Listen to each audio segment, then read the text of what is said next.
اختر د ټولو مبارک شه. برکې ډېرې ډېرې ومنئ. قدرمن دوستانو، موږ هم دا ځل اختر شپه ده، نو د اختر شپې ورځې وي.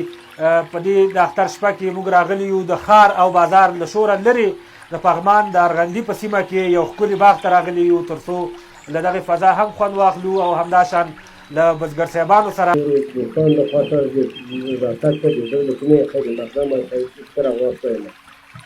روژه خو ډېره ښکلې روژه وله او الله دې ټولو ته یې واجب وي. البته زه د دوی خواته ورځم. بزګر صاحبانو تاسو خفه کېږئ مه، بېرته راځم.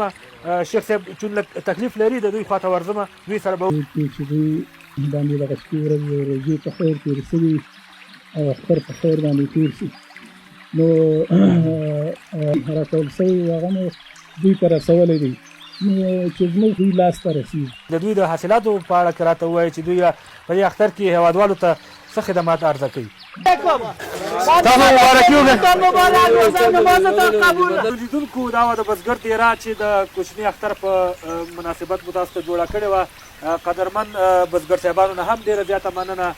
نو زه هم ډېرې خبرې نه کوم، اوس هم وار ورکوم میرزاد صاحب ته.